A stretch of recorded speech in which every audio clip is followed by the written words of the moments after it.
Charlie Hurt, Washington Times, Fox contributor, joins us now. It's funny, we, in our perch across the street from the White House, were looking over there yesterday, and we actually saw then Vice President Mike Pence come out on the balcony, and he was greeting some staffers and saying goodbye. We could see him from where we are, and now the new Vice President goes in. There's a lot to get to, Charlie. Obviously, many ways we could go. And we will in a minute maybe start talking about the new executive actions this president is supposed to take this evening. But any broad thoughts on what we've all been watching today first? Well, it's always a thrilling. It's always a thrilling ceremony anytime we have that peaceful transfer of power, and this one is no different.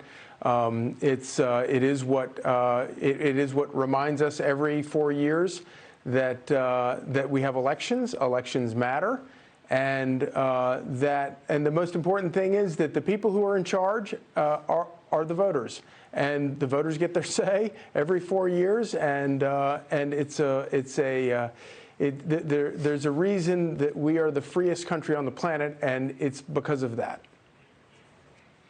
Now, we've seen presidents in the past, even President Trump 4 years ago, get to work very quickly. He signed a number of executive orders in his first few days. Yes. But nothing like we'll see tonight with 17 total executive orders and actions from this president. Today, many of those will reverse Trump policy. So kind of your thoughts from a policy perspective as we get things started here, and how consequential some of those actions are, obviously without the Congress being involved. Well, of course, the big thing is that it's a good reminder of how tenuous anything is that is done by executive order, because, of course, it can just be undone by executive order. It's always smarter. If you're a president and you want to have a lasting legacy, the smartest way of doing that is to make sure that you go through Congress and you get something written into law. And and of course, if you can do that with bipartisan support and you get it through by comfortable margins, you're all the better off. And of course, so for as long as presidents fail to do that, you're going to wind up with these never-ending battles with executive orders. And it's probably not the smartest, best way to run a government. But it's kind of where we are right now, and I do believe that especially when you consider the agenda that President Trump carried forth and brought to Washington, that both parties had largely ignored. When you take away all the rancor and the partisanship that we've sort of endured for the past 4 years, much of that agenda is a very popular, broadly popular agenda that you would find a lot of Democrats supported. And if it weren't for all that rancor and partisanship, you would have been able to get through Congress a lot of these issues, whether it's immigration or the issue with the wars or the issue with trade, things like that. Those would be broadly popular issues. And Joe Biden gave a speech today where he talked about unity. It'll be really interesting, and the first glimpse we'll get of it are exactly the executive orders that you're talking about, whether or not he plans to govern that way.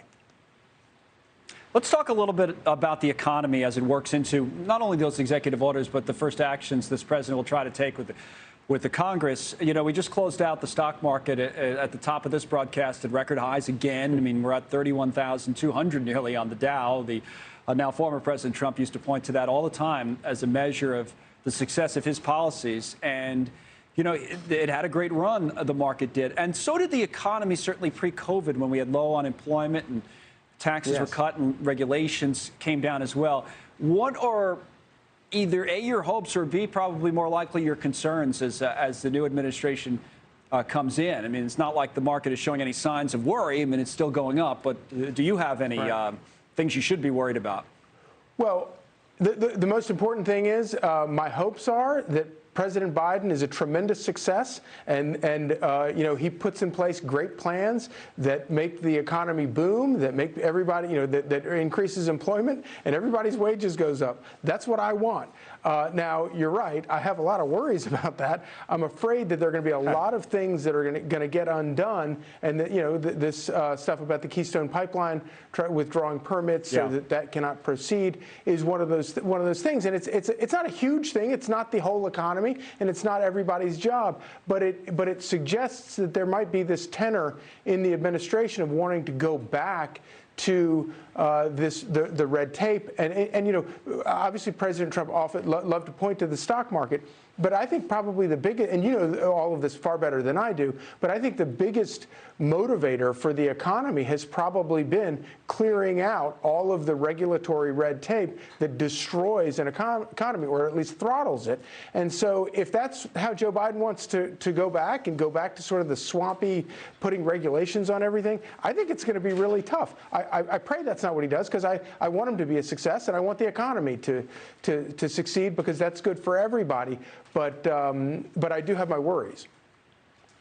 I think you're right about regulation. I mean, we heard that not only just from big business CEOs and leaders, but for small and medium-sized business owners when we traveled around the country over the last year or two, that helped them a lot. So we'll see what the future holds. But and the business about but today's quite a day to watch. Go ahead, Charlie. I'm sorry.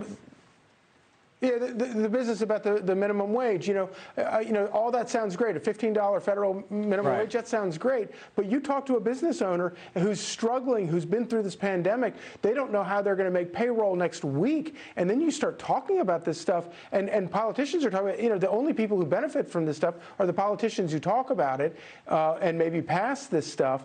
But it's going to literally destroy businesses, and even worse, it's going to destroy people's jobs. People are going to lose their job if they do something like this. And it seems like a lot of politicians in Washington don't seem to really care about that. Well, that's a larger discussion, which we have all the time, about incentives and whether people, at what point will they not hire because it is cost prohibitive. Exactly. Charlie, thank you. We'll continue these talks. We have a number of years to do so. Charlie Hurt, Washington Times, on a historic day here in Washington.